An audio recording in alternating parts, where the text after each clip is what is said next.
Hello, everybody. Good morning. Thank you for joining the webinar. I think we'll get started now. My name is Ned Meerdink, and I'm a Senior Program Officer at Refuge Point. Refuge Point is a humanitarian agency which works to advance lasting solutions for at-risk refugees and supports the humanitarian community to do the same. Additionally, Refuge Point, alongside Women's Refugee Commission, is a co-chair of the Refugee Self-Reliance Initiative. Today, as you know, we're here to conduct a detailed review of the Self-Reliance Index, which is a tool developed by the RSRI for measuring the progress of refugee households towards self-reliance. During the webinar, as you can see from the basic agenda here, I hope to cover the following items. First, we'll look a little bit at the structure of the RSRI, which, as I said, had developed the SRI. This will be brief, but provides important context on where the SRI has come from and how it fits into the broad strategy of the RSRI. Second, we'll have a detailed analysis of the SRI itself, moving through all sections of the SRI tool. During this, I will share with you not only the core domains that make up the tool, but some key items for each domain to keep in mind when reviewing and eventually potentially using the tool in your own operations. As many of you know already, the SRI is accompanied by important supporting materials that provide greater insight on how the tool works and how responses to the tool are scored, and I'll also touch on those materials during this section of the presentation. Third, I'll invite Mr. Walter Gitau, Refuge Point's Senior Officer for Monitoring, Evaluation, and Reporting in our Nairobi office, to speak about his experience using the SRI within Refuge Point's Nairobi operation. Finally, we'll wrap up by responding to some of the questions that you all have shared either during registration for the webinar or during the webinar. As I present, if you have a question, please feel free to share it in the chat box, and we'll do our best to respond to these questions before the close of the webinar. Given time restrictions, we likely won't be able to get to all of your questions, but you can reach out to us at betterlivesnow@refugepoint.org should you be interested in discussing items that we may not cover sufficiently during this brief webinar. Additionally, we really stress to partners considering using the SRI to reach out to us to explore training and remote support options. Although obviously the opportunity at present to conduct in-person trainings, something that we've carried out in many locations, is limited. In the meantime, we've developed a lot of successful ways for training teams on the SRI and providing remote support to teams using the SRI, and we're really happy to discuss those with you. If that is of interest to you, please reach out to the email address that will be shared in the chat box, and we'll be in touch. So to begin, the SRI supports practitioners in designing and providing effective services and can be used to target populations for assistance, highlight service gaps, and inform funding priorities. I joined Refuge Point in July of last year, and since then, we have been fortunate to work closely on the development of the SRI. So I'm really happy to share with you all the latest iteration of the tool, which we call SRI 2.0, as well as hear your thoughts and answer any questions you may have on the tool. I'll note quickly that the SRI and supporting materials can be downloaded at the link posted in the chat box now.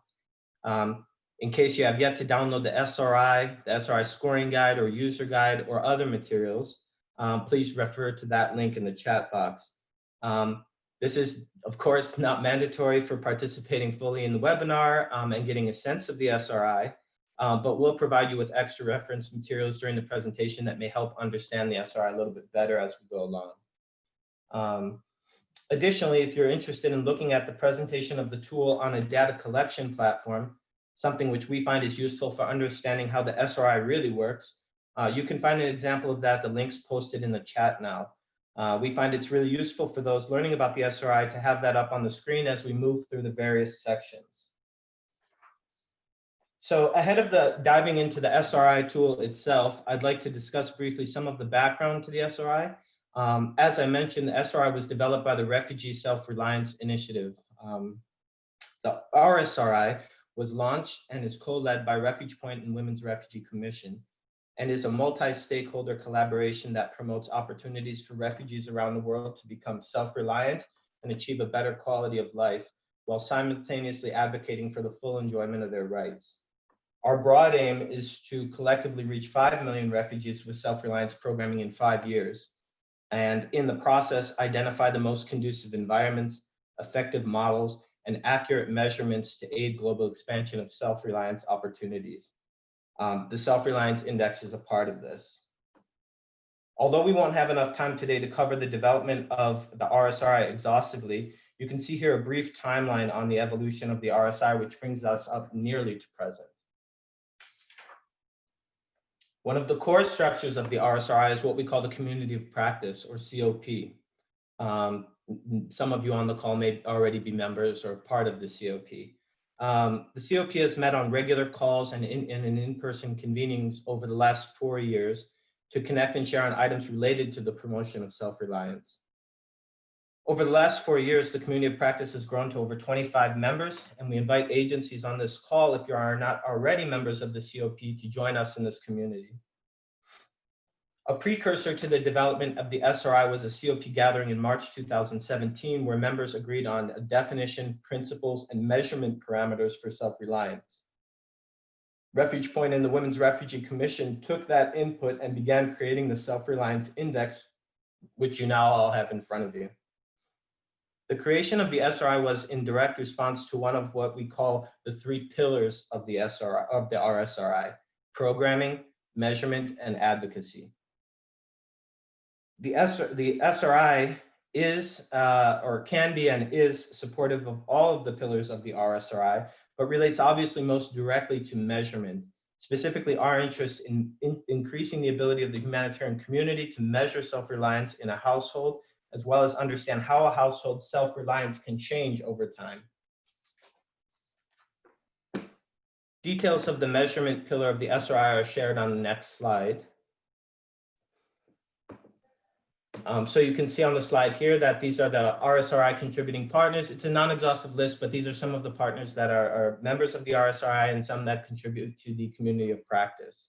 And so the next slide, you'll find the details of the measurement pillar of the RSRI.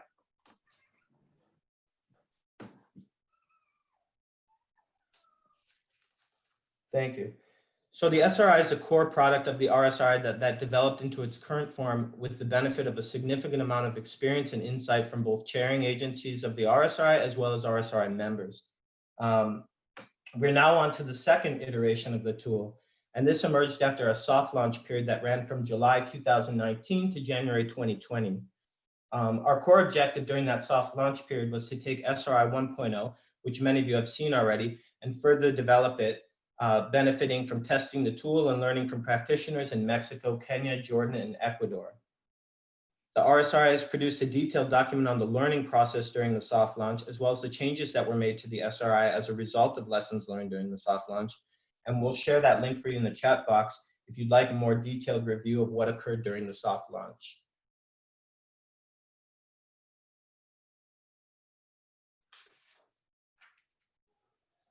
I'm sorry, I just lost the screen share.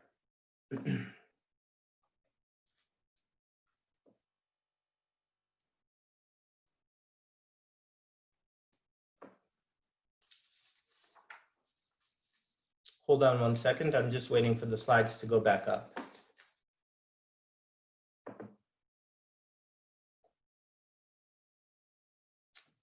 Okay, if we can move forward 1 slide.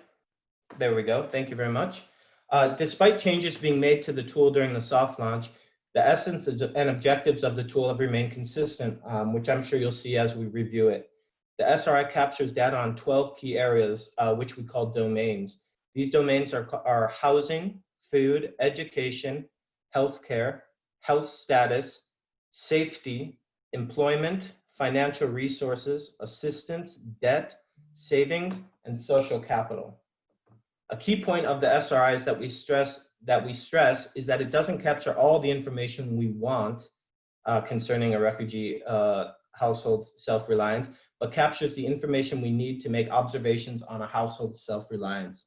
That being said, the SRI is designed to provide a relatively quick, high-level indication of self-reliance, and upon reassessment, which we recommend doing 6 months apart, the change a household has in self-reliance over time.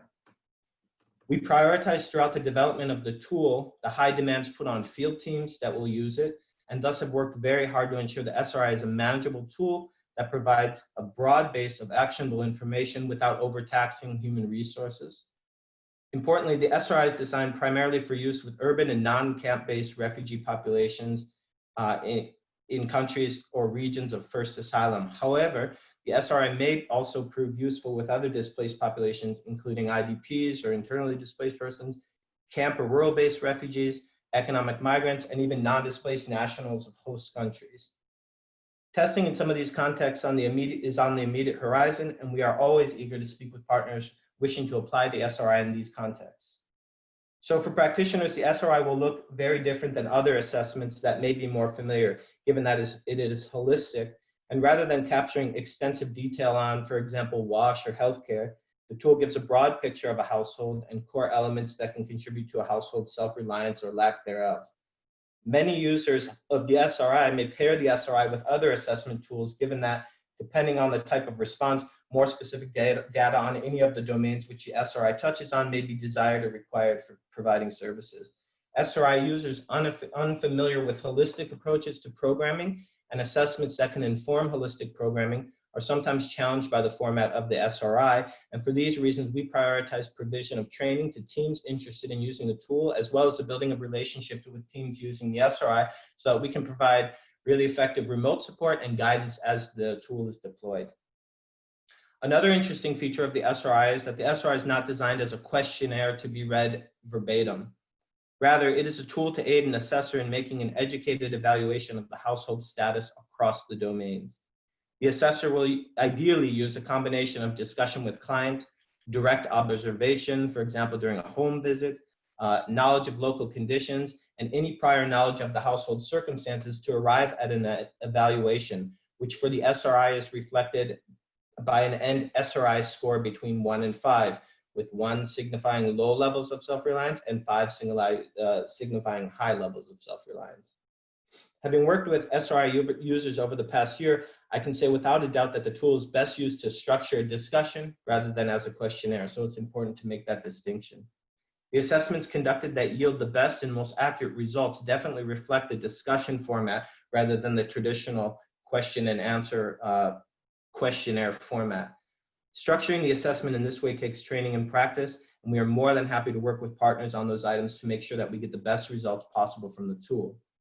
Because of the slightly non-traditional format to the SRI, gaining a specific estimate of the time it takes to conduct, for example, 1 assessment in a household is a bit difficult, but in training and testing environments, the assessments usually ran in the 25 to 40-minute range. And thus the SRI offers practitioners a way of gaining key information that can shape service provision or inform client targeting or both in a format that's not overly time-consuming. Additionally, as you may be looking at now, since we shared an example link, we've developed SRI X, SRI 2.0X, and XLS forms for the SRI in all languages that we provide the SRI in.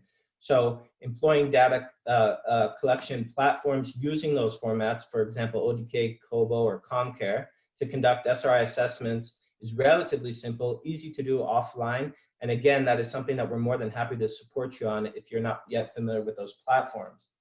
Finally, to make the SRI as accessible as possible, we are providing it and the tools that accompany it in 5 languages. So those are Arabic, Kiswahili, French, Spanish, and English, which are available at the download link shared earlier. So with those basic parameters of the SRI laid out, I'd like to shift into a more detailed analysis of the tool itself. Again, as you have questions, please feel free to post them in the chat box, and I'll work my hardest to respond to them or ask colleagues to do so following the review of the tool.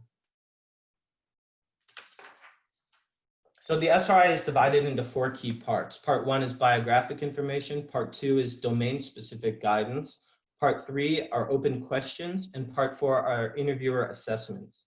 Although we'll spend most of the time today reviewing the scored domains of the SRI, or Part 2, it's important to share some information on the other sections as they do make up important parts of the tool. As you can see, the biographic data collected in Part 1 is generally straightforward and pretty much reflects the typical data that practitioners are familiar in collecting to identify a household for the purposes of reassessment, referral, potential client targeting. Given that the SRI is best administered each 6 months, it's really key to have the information needed to locate clients for follow-up assessments, and the biodata section here on the slide provides an opportunity to do that. So there isn't much need for a detailed review of this section, but a couple of points are critical to highlight. First, as a matter of course, it's important during the collection of biodata that clients be assured that their data will be treated in line with your agency's policies on data protection, confidentiality, and that best practices for data protection standards are adhered to. The data collection platform tools I mentioned above will prompt users to read statements on confidentiality and data use, but it's important to state that here as well. As mentioned above, it's important to let clients know their data will be kept safely and will be used to improve services when possible. Second, you'll see that this section includes information on household composition collected in order to calculate a dependency ratio. Dependency ratio is the ratio of individuals not working age to those of working age. This ratio provides useful insight into the family situation, as well as permits practitioners to draw comparisons, for example, between a household's dependency ratio as well as their SRI score, something that can inform programming options. We've worked with the data collection platform tools to streamline biodata collection as much as possible. So you'll see on those tools that drop downs and other ways to standardize entry and streamline collection of this preliminary data have been worked in. Finally, one last point on part one that I'd like to make is that in some locations, the SRI may integrate with other organizational or governmental assessment and evaluation systems. So this may mean that the biodata section will need to be expanded or minimized to ensure data integration. This can be managed through the different data collection platforms, and it's something that we're more than happy to help partners work on. So as we move from the biodata section to the core domains included in the SRI, I would like just to mention that I'll now take you through the 12 domains of the SRI one at a time. And you'll see that there are slides up that show the actual domain, but I'm going to be focusing more on the finer points of actually executing these domains successfully. So when the slides go up, feel free to look at the domains themselves and review those as you can, but I'm going to be talking about sort of the finer points of each domain. So up on the screen is domain 1, and this looks into a household's housing situation. The purpose of this domain is to determine the household's type of housing and its adequacy. So whether it's of adequate size and quality and whether it is affordable for the household. This domain is divided into 2 questions, with information on the dwelling size and quality collected in domain 1A and data on dwelling affordability captured in domain 1B. As you can see from domain 1A on the screen, we lead here with the question, how would you describe your current housing situation? This opens up the opportunity to talk with clients about not just the size and quality of the house, which is domain 1A, but also potentially the affordability of the house, which will be in the second question, which is 1B. For domain 1A, it's critical that the assessor prompt the respondent to reflect on whether she or he feels that the housing is adequate, as we know from experience that there can often be a gap between what the assessor perceives as adequate and what the respondent perceives as adequate. You'll see as well that options 1, 2, and 3 are pretty straightforward to respond to. But for options 4 and 5, you need to make sure that you are noting whether the apartment or house is inadequate or adequate, using the respondent's comments to guide your entry there. I'll mention it now, but it is true for all domains that following the question with fixed responses, there's also an open section where other important details can be entered. You'll see that on the bottom where it says any important comments.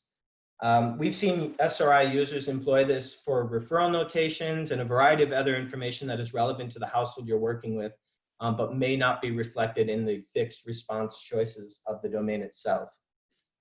So next is domain 1B, and this looks at a household's ability to pay rent over the previous 3 months, if in fact they are paying rent. We see more and more frequently in urban environments, particularly, that rent payment can be a useful indicator of household self-reliance. So we capture that in domain 1B. It is important to remember 2 key points here. First, this question focuses on the ability to cover rent, regardless of where the money comes from to pay rent. So the source of meeting rent payments is not the item under consideration, but more the household ability to meet rent demands. Secondly, If rent is not required for the household, for example, if they own the house or live free of rent, you can select not applicable. Again, you'll find an open section following the domain in case there are details that merit entering there, that may be helpful for future service provision, reassessment, or anything like that. So from housing, we move to food, which is domain 2. The purpose of domain 2 is to ascertain whether the household is eating sufficiently. Experience tells us that this topic can be sensitive for some households, particularly if they find themselves in a position where they're eating much less than they need to, or less than, for example, their neighbors or other families around them. That being said, be sure as an assessor to broach this topic of food as sensitively as possible. It's important to note here that the timeline covered by this question refers only to the previous day or the day before. So what the household's consumption looked like on the previous day. Some partners during testing followed that question with another that assessed whether the previous day's consumption reflected a normal situation or far more or less than normal. And generally, there were few instances where the previous day's consumption did not reflect more or less the typical consumption for households. However, if you find yourself speaking to a household that ate far differently in the previous day than normally would be the case, we instruct partners to note that down in the comments section. Additionally, you may find yourself unsure of whether the consumed food described by a respondent constitutes a full meal or not. So this may be an area, again, to make a point to gain the household's own assessment of the adequacy of the meal or consumption from the previous day. Additionally, we see a lot of responses in this domain where, for example, the children will have eaten 3 full meals and the mother may have only eaten 1 meal. So for consistency across all the households you may assess, score this domain based on the lowest scoring member of the household. So in that case, you'd score it based on the mother's consumption. Similar to the question related to rent, the education domain, or domain 3, looks back over the last 3 months, but this time focuses on whether or not school-age children are in school and attending school regularly. You should know how many school-age children are in the household from part 1, or the biodata section, but be sure the respondent addresses the schooling situation for all children so that you can make the correct entry here. Those who are very practiced in the SRI or using the SRI can sometimes skip this domain altogether. For example, selecting no school-age children in household without referencing it all if they recall from the collection of the biodata that there are no school-age children in at the home. You'll see 2 further key points to consider. First, in school is defined as attending school more than 50% of the time that the school is in session. And second, school age should be defined according to local regulations and norms. In education, as well as other domains, you'll see that working as a team to agree upon some basic information. For example, what are the requirements for refugees in Amman regarding school assistant or attendance, can help a lot to ensure consistent responses across a team or a project site that is using the SRI. So sort of setting those parameters with your teams, in, not just on education, but on all domains is really important to do. Next, domains 4 and 5 both capture information that's related to a household's health. In domain 4, again, looking at the past 3 months, you'll determine whether household members have been able to access needed health care. Given that the qualification of needed can be difficult to peg down, this is sometimes a domain that requires a bit more probing and discussion to get the right entry. See, for example, option 0, which is have not needed healthcare in the last 3 months. So this option is to be selected when the respondent claims that no household member has needed any healthcare over the last 3 months. However, what we find is if the respondent gives this answer right away, it's recommended that you still probe the respondent a little bit more to ensure he or she has given ample thought to the healthcare needs of all household members. For example, if the household includes a 2-year-old child, you might consider asking, has the child needed any vaccinations or nutrition services or these sort of things in the last 3 months? Household with infants could be prompted to reflect on any antenatal care, postnatal care that the mother or child may have needed or accessed. This is not to say in any way that the entry is not household driven, as is the case with all domains in the SRI. However, we've seen, particularly in populations with chronically unmet health needs, that occasionally respondents don't automatically view items generally considered as essential as such. So sometimes a bit more discussion on this topic for domain 4 is useful. Domain 5 looks at a different angle of health, focusing instead on determining the presence or non-presence in a household of physical or psychological health conditions that negatively impact the household's ability to become self-reliant. So note that this domain focuses on the current situation, asking, does anyone in your house currently have physical or psychological health conditions that interfere with income-generating activities? The responses refer to whether adults have a condition that interferes with employment, dependents have a condition that interferes with employment, or neither. In some houses, you may find that both adults and dependents in the house suffer from a condition that negatively impacts their abilities to pursue income-generating opportunities. And in these cases, you should, as is stated on the guidance point, select the lowest applicable score. So that would mean selecting option number 1 if both adults and dependents had something that was interfering with adult employment. You'll perhaps recall from the biodata section that for the purposes of the Self-Reliance Index, a dependent is defined as someone less than 18 years old or 60 or older, while an adult is defined as anybody between age 18 and 59. Following health status, domain 6 looks closely at how a household perceives their safety, for the first point, and B, how that perception may impact their ability to pursue social, economic, and educational opportunities. Very much like the housing domain, this is a question where often the perception of the assessor may not align with the stated perception of the client. So don't forget that it is the perception of the respondent which drives responses. Further, for domain 6, respondents might require some probing from the interviewer in order to thoughtfully reflect on their day-to-day activities and related safety threats. It's important to remember when discussing this domain that safety concerns need not necessarily be only physical in nature.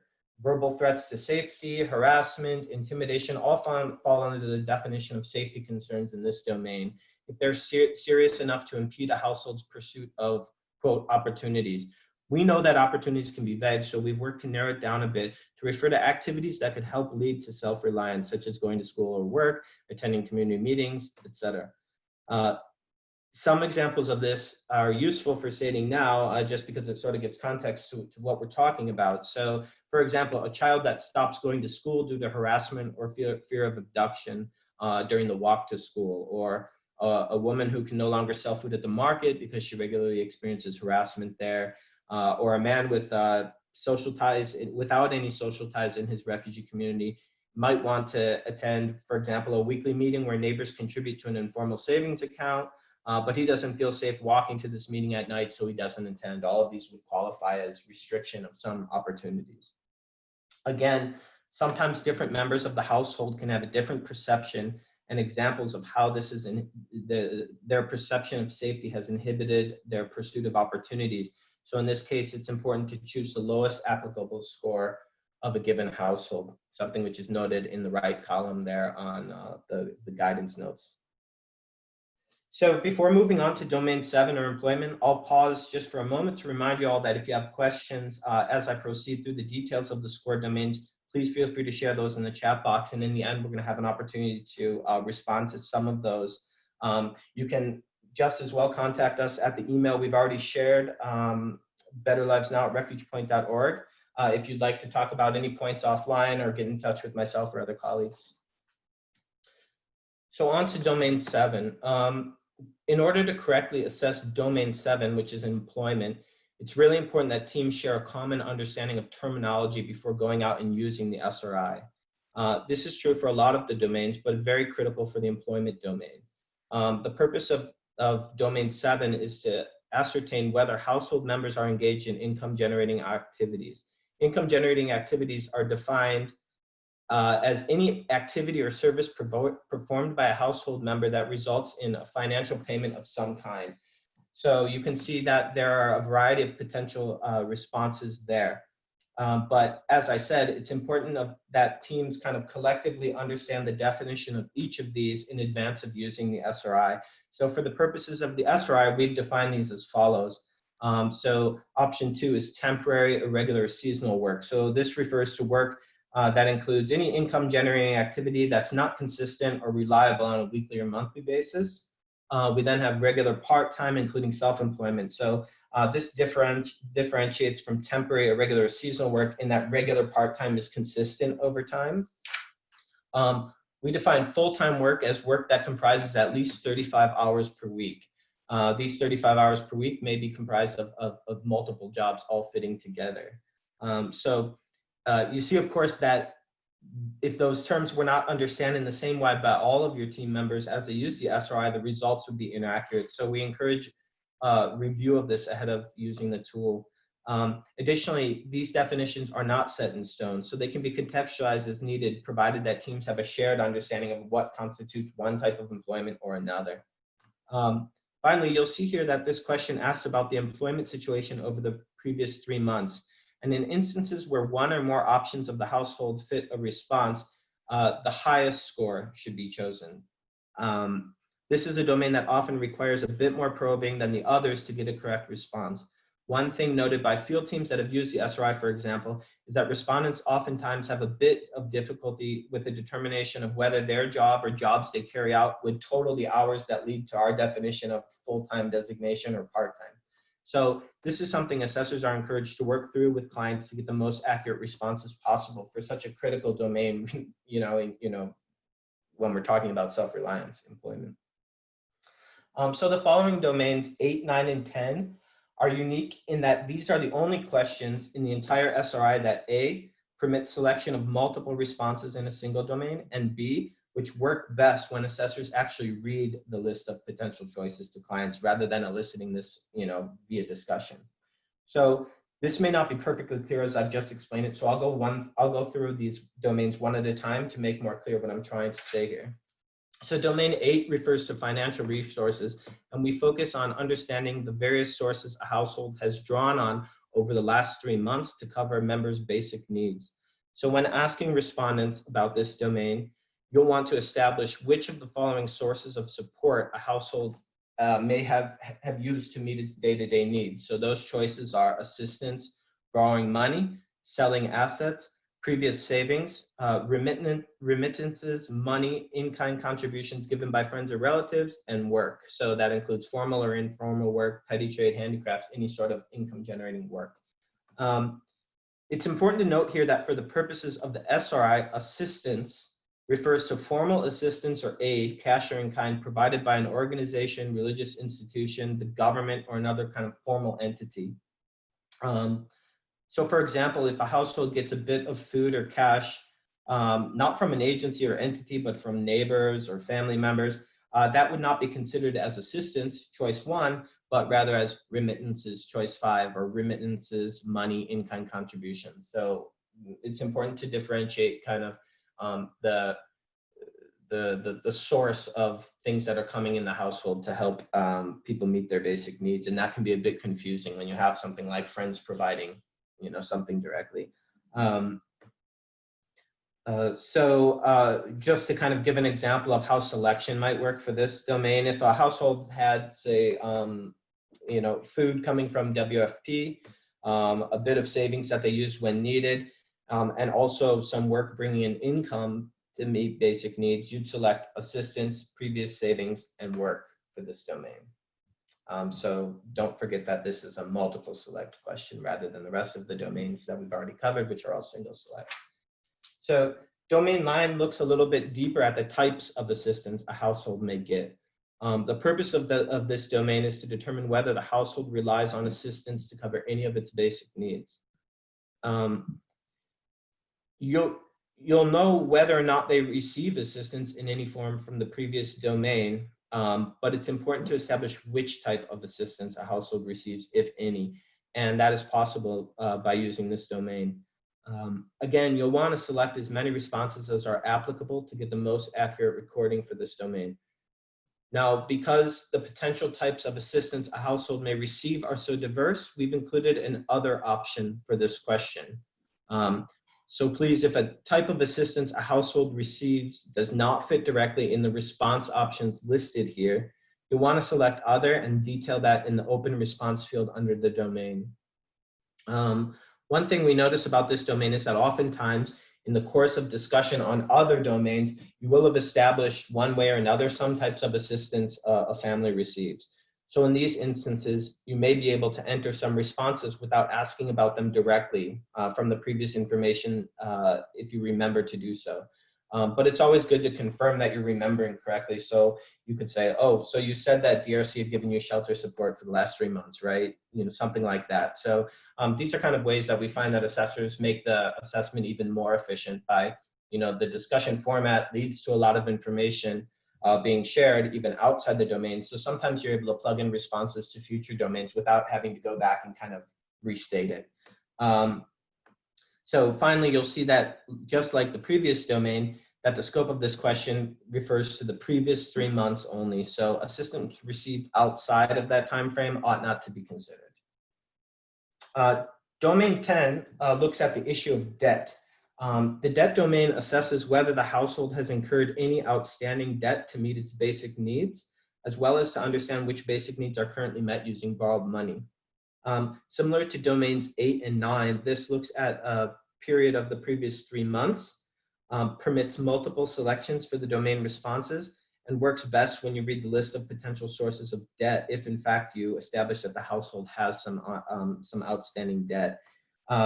It's really important to remember for domain 10 that the household may not have borrowed money with a specific category in mind. So you can see that they're broken down.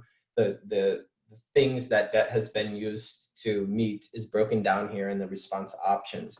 So you should ask the respondent to reflect on whether they have used an outstanding loan for each of these purposes. So if they took a general loan, a general cash loan, and that debt is still outstanding, it's wise to ask about each item in the list to try to establish which categories of basic needs were met from that general cash loan. We see that this is a pretty common means of getting by for people. So further, debts which have been incurred but are paid back in full at the time of the assessment need not be considered here. So special attention should be placed on option number 6, which is investments. The SRI defines investment as a loan taken to improve one's standard of living in the long term, e.g., for example, business, tertiary education, a home or car. Because of the potential benefits for incurring debt on those type of items, investment is maintained in the SRI as a separate category and scored differently than debt taken to fulfill basic needs of a household. We found it's useful in the presence of investment-oriented debt to note the specifics of that in the open response field below the domain. And this is because, you know, given the unique household capacity that can be reflected by taking on that category of debt rather than the other categories, which refer more specifically to meeting only basic needs. Moving on, domain 11 looks at a household's savings. So this domain captures information on whether the household has any current savings, asking whether the respondent has any money saved or assets to sell that could assist them to get by in a time of shock. So this is typically one of the more straightforward domains to respond to, but note that it is, note that it's hypothetical. So it's asking if something happened, could you sell assets or use savings?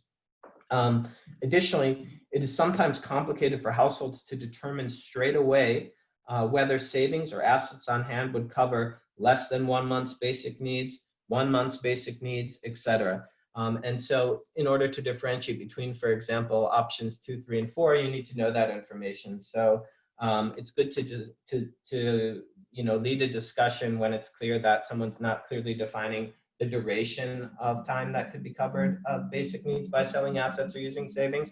And so that can come out in discussion. Okay, finally, we move to domain 12. The final domain, domain 12, like domain 1, is divided into 2 separate questions. So again, you'll see that all of the domains are one question besides domain 1, which refers to housing and talks about housing adequacy and rent, and domain 12. So in domain 12, the social capital domain, it helps us understand the household's financial and relational support networks, which we know can be very promotive of self-reliance if present. Specifically, this domain helps us to assess whether the household has networks that are in a position to lend money or give advice if needed. Excuse me. So domain 12A refers to financial social capital and asks hypothetically, if someone in the household had an emergency, do household members know someone that could lend money to help them respond to that emergency and get by? Recall here, or actually you can see it noted there in the guidance column, you'd select the highest scoring option for the option response for the household if multiple responses were applicable. And as in a general, sort of a general observation that we have with training groups is that determining which questions you select the highest response and which collections which domains you select the lowest response ahead of using the SRI is also an important training step. So just something to keep in mind, and it's why I always highlight it in the notes when we're reviewing these domains in detail. Similarly, in domain 12B, relational social capital, we're looking at networks. So this domain asks, are there people that you or your household members ask for advice and or information? And are there people that ask you or your household for advice and information? So trying to get a sense of this exchange of information. And note that by people, we mean friends, family, neighbors, but not institutions or organizations. So that one is also another one that's pretty straightforward, but again, it's always good to have a discussion with the household when we're asking this question to make sure that the sources of information aren't kind of formal entities, because what we're really trying to capture here is, do they have a community? Do they have a network that they go to? And can we capture all of the important things in terms of self-reliance that come from having that, and all the issues that can come from not having that? So domains 12A and 12B are the last of the scored domain section, or part 2 of the SRI. We'll review briefly the scoring methodology, so how inputs on these questions lead to a SRI score for a household. But I'll just add here quickly that the data collection platforms have integrated scoring. So as responses are entered in those tools, scoring is automatically calculated for you based on the methodology, which I'll share later. So this is really quite helpful in ensuring that household responses are scored correctly and quickly. Following the scored domain section, there are 2 more sections which are relatively brief, but important to take households through to get an accurate picture of self-reliance. We know that refugees' lives are really nuanced and complex, like all lives, so it's important that we refer to some questions that are outside of these scored domains to get more scope to the assessment. So part 3, what we call open questions, provides the respondent with the opportunity to share feedback on any pertinent information that the tool may have missed. So this is really an open section for dialogue with a client. And we find that we get a lot of extra information here that is really useful for service provision. So the first question is, do you have anything else you want to share? Please, remember that it sometimes seems that the assessment is closing because you've finished the scored domains, which is definitely the core of the tool. But you'll want to give the respondent ample time to respond here, feel heard, and all of that. The second question is there anything that would help you and your household achieve self-reliance? So we found that responses here often lead to new ideas for service provision that would make a greater impact on a household's self-reliance, and can also provide important information for potential referrals to other agencies engaging in a given response. There's great value in giving space to discuss outside of the scored domains, and this section is where we try to, in an efficient way, get that into the tool. On the next slide, you'll see what we call the interviewer assessment. And yeah, sorry about that slide. It's just a little smashed. It's kind of long. I had to fit it in there. So interviewer assessment, or section 4, should be conducted after the assessment is concluded. So although it's best to do so before moving to another household to conduct another assessment, if you're doing, for example, a group of 5 households at once, it's usually not appropriate to fill this section while still in the household that you've been speaking to. So this is, of course, up to the assessor as well as the chief respondent that you're speaking to. But filling section 4 doesn't necessitate the presence of the respondent, so you can feel free to do this as you move to another assessment, or as long as you have the information from the assessment fresh enough in your mind, you can do this without the presence of the respondent. So part 4 contains the interviewer's perception of the household's future well-being, current and future well-being, based on the household's circumstances. So when answering the 2 questions in part 4A, you'll notice an image of 5 steps. So essentially, it's a 2-part question, and we're asking users of the SRI to say, first, on which step would you place this family today in terms of self-reliance? And worse off would be on the first step, best off, or the best would be on the 5th step. And you'll notice that that corresponds to the scores 1 to 5 that we get in the SRI. And so in the digital, or in the data collection platform, at this point, the assessor won't have seen the score. So what we really want is their core opinion on, I'm considering everything that has been shared with me, where am I placing this family on this steps today? And then where do I think they're headed for in 6 months? And it is really hard to peg this down, and takes a lot of practice. So, this section can sometimes be a bit difficult for an assessor to appraise without much experience using the SRI, but we've noticed that entries here become more accurate after assessors become really fluent with the tool and have had a lot of exposure to households using the SRI. So moving on, part 4 allows the interviewer to provide notes detailing any other topics that arose during the interview, but were not captured in previous parts of the tool. Keep in mind that these notes can be used to help guide your organization's engagement with the household and provide useful points of reference during follow-up interviews, follow-up SRI assessments. Finally, part 4C provides space to summarize any critical needs of the household identified during the interview, along with detailed information regarding the appropriate referrals to provide for the household. And you'll see it's sort of on the bottom of the screen there, but the actual page in the SRI is bigger, and then obviously on the collection platforms, it's just a separate grid. So sorry, I lost my place. Yeah, as a reminder, to the extent possible, you should have clearly delineated appropriate and reliable referral pathways prior to using the tool. So the appropriate pathways that you may use for referrals are, of course, extremely context specific, but this is something that you typically, in a training setting, or agencies would do this independently. We work through ahead of using the SRI, so that when an assessor identifies a need for a referral, the pathway to getting that made and known to all that are known to the appropriate parties are used.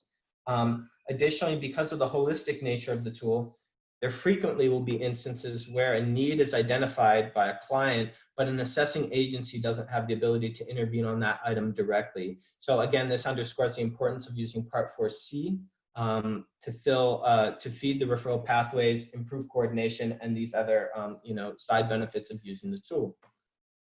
So that is the tool in a nutshell.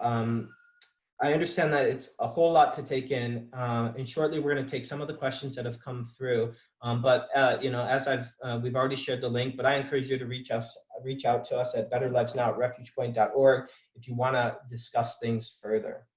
And so the next section that I'll come to is a quick review of 2 of the support materials that come with the SRI that help people use it. And this will be quite brief, and then we will move on to hearing from a former user of the SRI. So the first one that I want to review is the SRI user guide. So many of the questions that clients have, if I could have the next slide, please. Thank you. Many of the questions that SRI users have while using the SRI are likely responded to in the user guide, which has undergone a full update in the current iteration of the SRI. So you'll find the user guide downlink on the same page where you'll find the SRI and the other supporting materials.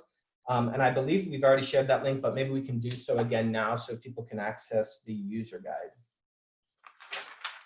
So the user guide has emerged from 3 years of work on the SRI, particularly from training exercises, as well as during testing periods of the SRI, most specifically during the soft launch period.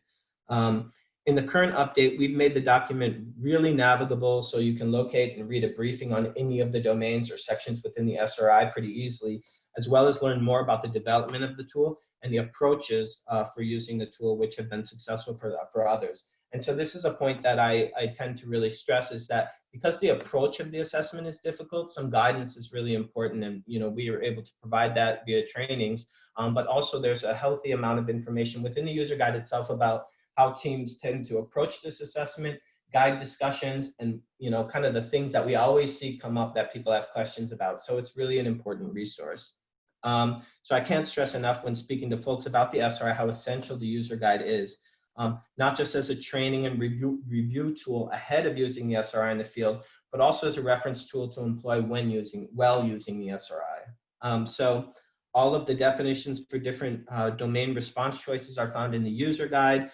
There are practice exercises in there, and it's really quite rare for us to find a question on the SRI which isn't at least touched on somewhere within the user guide. So I'd encourage you all to download and review the user guide. And give it a try when there's something that comes up about the SRI that you're less than crystal clear on, because I'm confident that a lot of those questions you're going to find directly in the user guide. You're going to find responses to directly in the user guide. So there's a whole lot more that we could say about the user guide, but next I'm going to move just quickly to the scoring guidance for the SRI. That's on the next slide. Oh, sorry, thank you. So similarly, we've added an additional resource, the SRI scoring guidance, to the download page for the SRI. And again, this is much clearer in not a slide. It's a little bit smashed in here, but you can access that at the download page that we linked to before.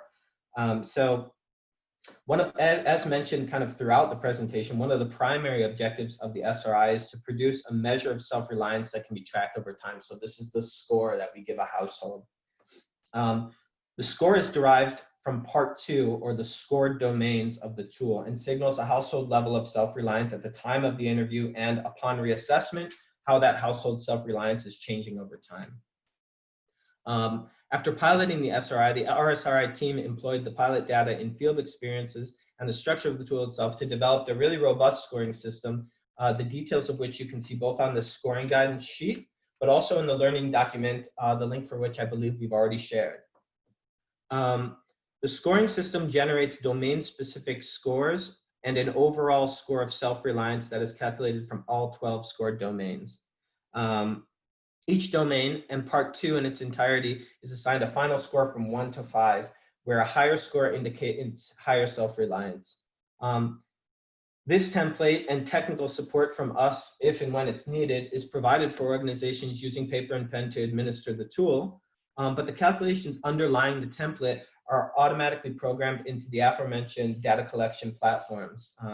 So in an ideal situation, or when possible, it's really advisable to use the digital versions of the tool, as users will, at least at the onset, likely find it a bit challenging to score the SRI manually. This is not to say it's not possible. We've had lots of partners use the SRI manually and adopt the scoring system manually, and it's kind of one of those things that once you do it enough, it becomes really straightforward. So I wanted to advise people that when it's possible, the data collection platforms really work the best. But yeah, there is no problem in scoring this manually. And although it looks confusing, with a bit of technical support from us at the onset, it's very, very possible to score this manually and get it correct.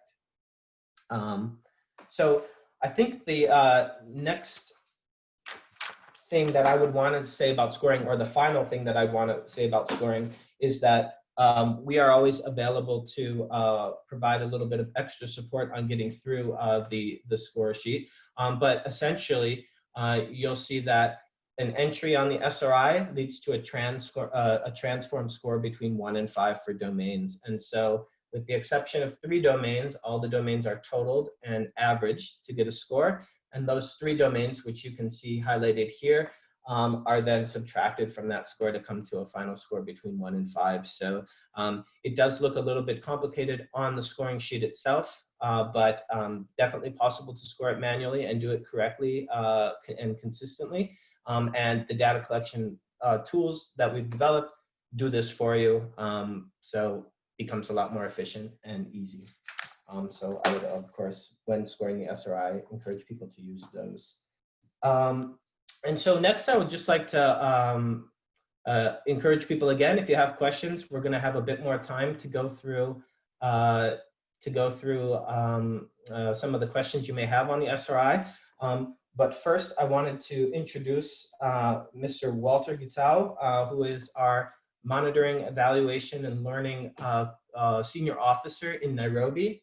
And so I wanted to just invite Walter to talk a little bit about his experience using the SRI, as the Refuge Point team in Nairobi was one of the 4 partners that employed the SRI in the soft launch stage. So Walter, turn it over to you, and thank you everybody for listening to my presentation on the Self-Reliance Index up till now. Thank you. Walter? Hi everyone. Again, my name is Walter Gitau. I'm Refuge Point Senior Officer based in Nairobi, in charge of monitoring and evaluation. And by there, I'm not the one on that slide. I think that's just a client. I'm going to talk from 2 perspectives. One, in terms of our experience, and the next one is in terms of the tool development. And I think for me, we have been doing measurements at Refuge Point. That is self-reliance measurement for the past 5 years or so. But for me, this is one of the most comprehensive tools that provides the most comprehensive view about the welfare of the household, of a particular household. And so it has given us a lot of different viewpoints that also captures everything about the household. And we have also had some few challenges since we started using it. One of them is, of course, language translation. As you understand, we are not in all the languages, but we are in the major languages that most of refugees use, including Swahili, including English, French, Arabic, and many others. But there are a few challenges when you meet a client who cannot speak any of those languages. Now, in terms of tool development, we have a number of strategies that we used, and quite comprehensive ones. And for me, the most important one was community conversations. We engage communities, and those are refugee communities, in order to determine what matters to them. And that is what constitutes their welfare and what should we measure and how often should we measure that. So we had a number of meetings with community leaders, with the ordinary refugees, and we got this feedback from them. And the second strategy that we used was the role play with the staff members, particularly those who are involved in field assessments, to ensure that we are all clear about what we want to measure.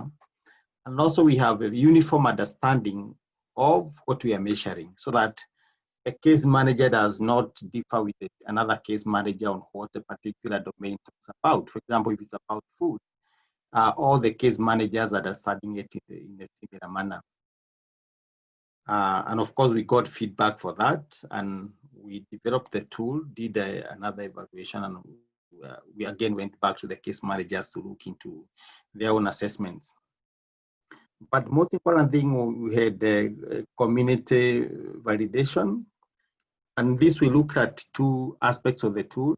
One is validity, and the next one was reliability. Validity was looking into, does the tool measure what you actually want to measure? Or it's measuring different things for different people.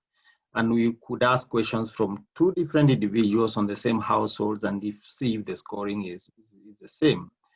And on reliability, we looked at, is the tool reliable to measure the same aspects of the household similarly all the time, so that it does not keep on changing depending on who is asking or depending on the language used.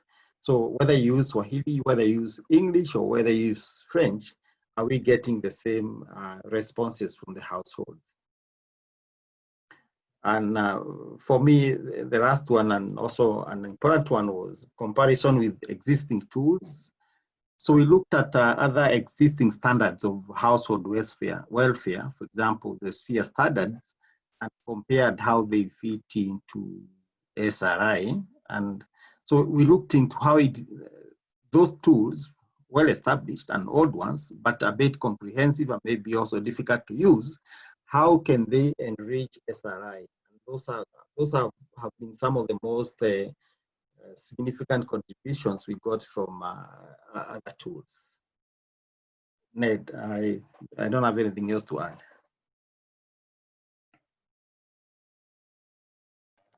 Okay, thank you very much, Walter. Appreciate you sharing a little bit. We find it's really, really important for potential future users of the SRI to hear from people who have used the SRI and helped to develop the SRI. So Walter, thank you very much for your insights from Refuge Point's Nairobi office. So with Walter's section having come to a close, we had promised to leave about 15 to 20 minutes at the end to refer to or to respond to some of the questions that people posted either prior to the webinar during registration or during the webinar. And so I wanted to respond to just a few of those to start off that came from the registration phase. And so there were quite a good number of questions that related to the application of the SRI in contexts like IDP contexts. Some people asked about within resettlement operations in the US.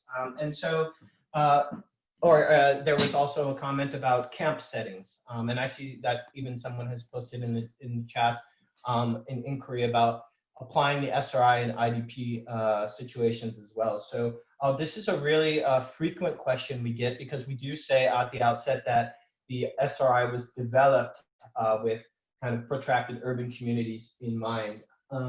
However, one of the points that I made during the presentation or during the introduction to the presentation of the SRI is that we've got quite a lot of testing in non-urban contexts that is on the immediate horizon. So, without being too specific about a particular situation where the SRI will be tested, we know that we're going to have people testing in camp settings.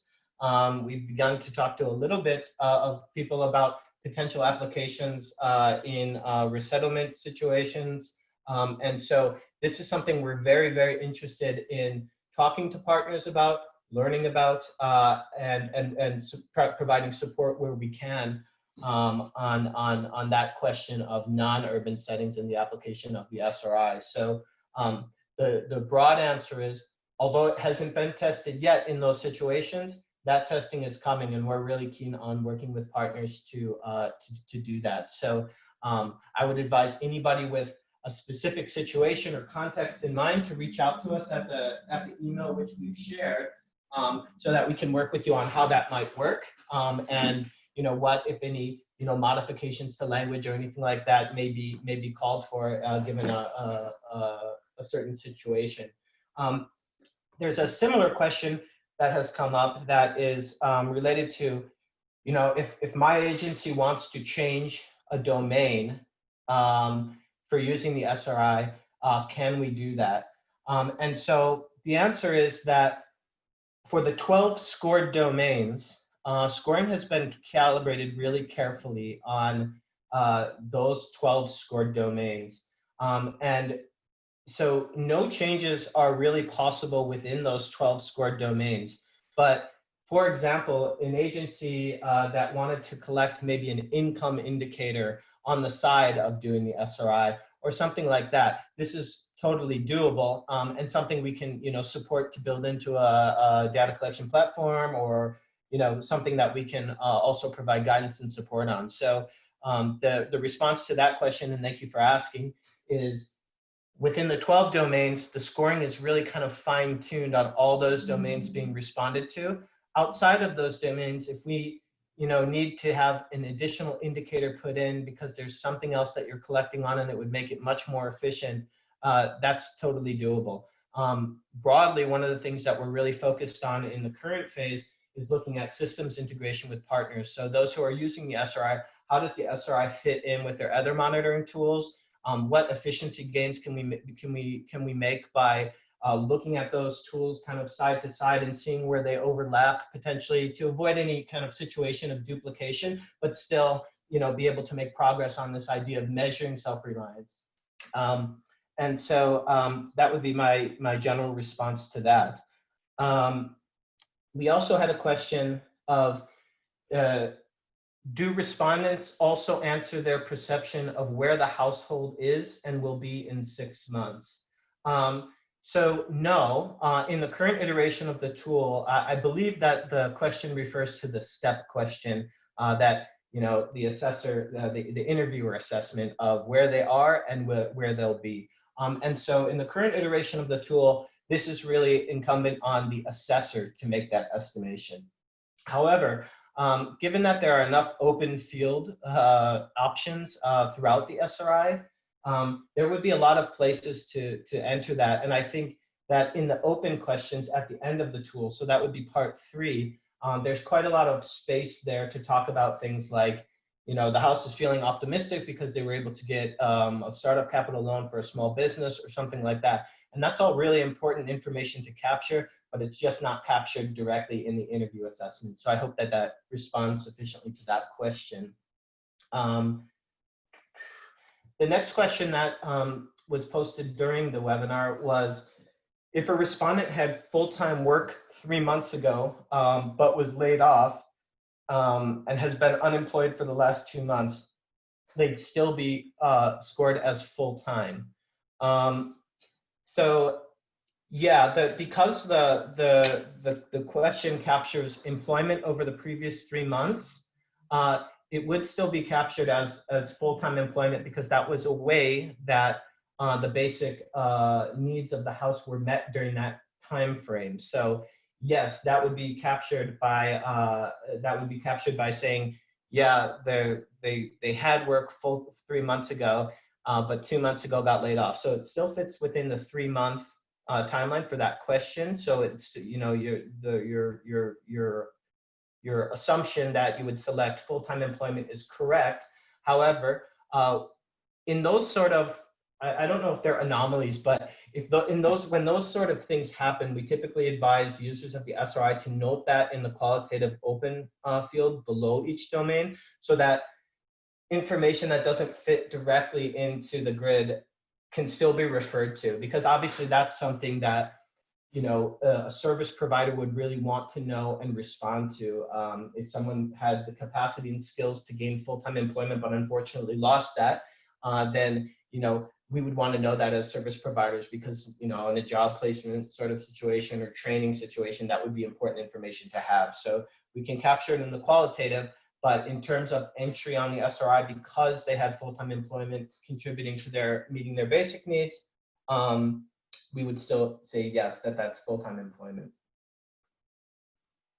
Sorry, I'm just scanning the questions that have been sent in. Okay, so yes, there was a question about that someone posted as to why respondents sometimes have difficulty determining whether their work equates to part-time or full-time. And so I guess it's hard to say why, but we notice that in training settings, a lot of times people say, on this question, when we're asking a client to tell us whether their job is full-time or part-time, we regularly need to, 1, provide the definition for them to know what full-time really entails, and 2, to sort of work with them a little bit to identify whether hours or type of work amounts to part-time, full-time, regular, temporary. So I guess I'm not really sure why people have difficulty defining that, or clearly stating, this is how many hours I spend at work. In many situations, it's because people spend far more hours than 35. They can hardly believe that only 35 would be considered full-time as far as the SRI is concerned. So yeah, so I guess I can't answer the question fully on why that is the case, but we just know from practice that sometimes comes up, that people have difficulty defining their work or the work that they may have had. Sorry, I'm just scanning to the next question that's been posted.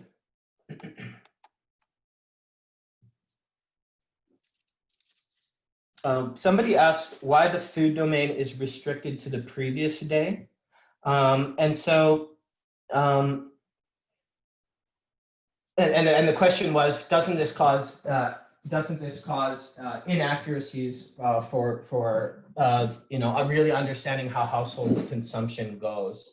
And so what I can say is that we've had a lot of different versions of the food domain question. And the one that we found to be most consistently reliable is referring to the previous day. So that's the reason that it's occurred in there, is that we kind of tested whether people can recollect back a week or a month or what works best, and settled on the previous day for that reason, because in the data it comes out most reliably. And in addition, just like I mentioned on one of the previous questions, the food domain is something that sometimes there is a discrepancy between what yesterday's food consumption looked like and what the norm is. And so in those situations, we really encourage people to note that discrepancy so that it appears in the data export, so that other service providers who may be going to intervene say, although they scored a higher score because they ate more food than normal yesterday, in general, there's some chronic food insecurity in the household that they're talking about. So, for referral purposes or something like that, it would be done. And in general, the previous day, in terms of food consumption scores, the previous day is viewed as kind of a best practice metric. So we were happy that the data actually confirmed that as well. But just in a general sense, when we're trying to gain that, the advising from the experts on that would be that the best point of reflection is the previous day, and that yields the most consistent results. So we had an additional question, that are the prompts and probes provided for each domain, or is that up to the assessor? So that's a great question. And the answer is that it's typically left up to the assessor. So that's not the full answer of the question. The second part of that answer would be the user guide provides really, really invaluable resources for how to structure discussions and how to, gain insight on items that may require a bit more probing. It also helps draw attention to the specific domains that we find over and over again require a bit more probing to get to a correct answer. So whereas we don't program out the probes for anybody, we do draw attention to the places where we see that is typically needed the most, and the kind of angles that you can take to ascertain a really accurate answer. So great question, and I hope that helps clarify that a little bit.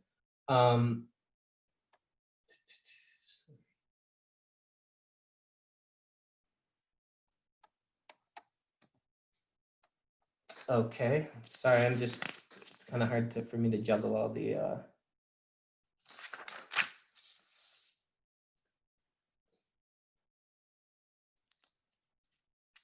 Okay, so yeah, somebody did ask about what changes had been made during the soft launch period. And so I know I didn't highlight these in specific or in clear specifics during the webinar, but I would say that, and maybe one of my colleagues can repost the link for this, but in a nutshell, we did benefit from inputs given to us via actual data analysis based on field location testing, training settings where we are delivering individual training, household visits where we conducted the SRI and then talked to respondents about what makes sense to them in terms of measurement of SRI and these sorts of things, or measurement of self-reliance and these sort of things. So we did have quite a lot of engagement in order to shape the final version of the SRI 2.0 that came out. And so I do see that my colleague has just posted the soft launch learning report. And that is really great for two purposes. It provides, the background of the learning process and what happened and how we got to SRI 2.0 from SRI 1.0. Many of you have probably reviewed SRI 1.0, and you'll notice that there are differences. So one, it shows kind of that process and how that happened. Two, it also gives more insight into scoring. And so if you're interested in how domains are weighted, those sort of things, that's also a great resource on that. I always, of course, continue to encourage people, if you want to know more about any specific process that occurred within the soft launch, or what the data may have looked like, or the details on the finer points of scoring, please reach out to us, and we will set up a call and be able to take you through it and help you understand more. So encourage that as well.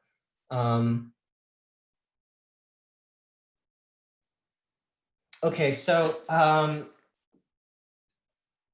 so we received a question related to coping strategies, and I think this refers to the ways in which people meet their basic needs.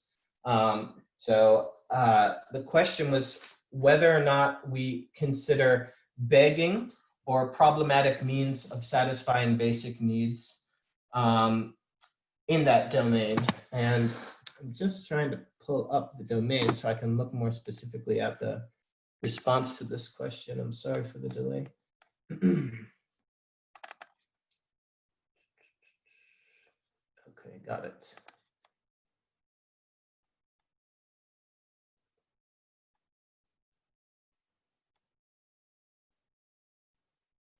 Okay, yeah, so I think this relates to domain 8, which is financial resources.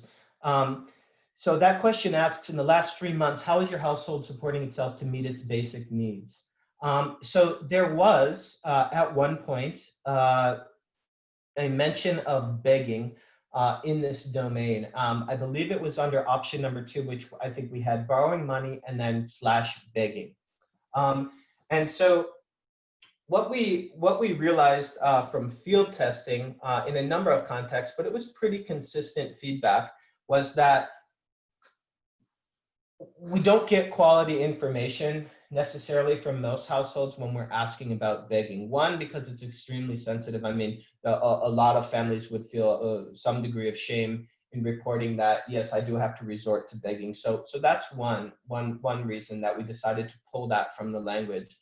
And two, outside of potentially doing harm to clients because we ask about this deeply personal aspect of meeting their daily needs, we just found that people didn't reliably respond to it. So some families that would yes, occasionally report to begging would not report that, or that some clients might report that they had resorted to begging, but what they were actually doing wasn't begging, but it was small scale petty trade at a light where they were selling gum. And it was also really difficult in our interactions with training groups to really put a definition down that was kind of universal for begging, because what we found is that, in Uganda, for example, selling gum at a traffic light would not be considered begging. Now, that's petty trade, but it wasn't begging, right? And whereas in Oman, when we were talking to the group, that sort of work was looked at as sufficiently insecure and sufficiently kind of low skill that it was almost considered begging there. So this is the reason why we pulled begging from that domain in terms of in the language. But to answer your question, yes, it did exist before, but it does not exist in there anymore. So the closest response that would relate to begging would be borrowing money. Yeah, it doesn't rate anymore in the current iteration of the tool. So I'm really I do apologize, but I think those are as many questions as we can take right now. And we have shared the link many times for reaching out to us if you have further questions. And I will look through everything that's in the chat after the webinar is complete. So I might reach out to some of you as long as you've shared your email address in the chat, or I can access that on the registration for the webinar. So if we have unanswered questions, I will reach out, or my colleagues will reach out to you to try to give a little bit more context to that. And so, Yeah, just in closing, I wanted to thank you so much for attending the webinar. I know it can be kind of a marathon to get through all of these details, but I definitely tried to share, the key points of using the SRI reliably, and so I hope that that was helpful to you all. However, I do want to, put the caveat that because the SRI is such a non-traditional format, we really do encourage partners who are interested in using the tool to reach out to us. And this is pretty much so that we can provide everything we have in terms of support to a partner that wants to use the SRI so they can get it right and make it work for them as best as possible. So can't stress enough that partners who want to think about the SRI or learn from others who have used the SRI, I mean, any of these things that you may want to know, you can definitely come to us and we will do our best to support you on that. So this goes, from training and remote training, for which we have very, well-developed packages that we give to partners, to tech support for the data collection platforms if needed. So really don't be shy. And if you want to learn more, there are a lot of different formats that we can help you learn more and support you to use the SRI so that we can make progress on this kind of key objective we all have, which is ascertaining how we can better measure something like self-reliance and see whether the interventions that we carry out or that partners carry out actually lead to this end objective of a more self-reliant household. So that being said, I think I will close the webinar. And again, I appreciate all of your participation on this and your questions, and apologize fully if for any reason I didn't get to your question, but we will be in touch offline on that. So thanks very much. And I hope you all have a great day or a great evening, depending on where you're tuning in from.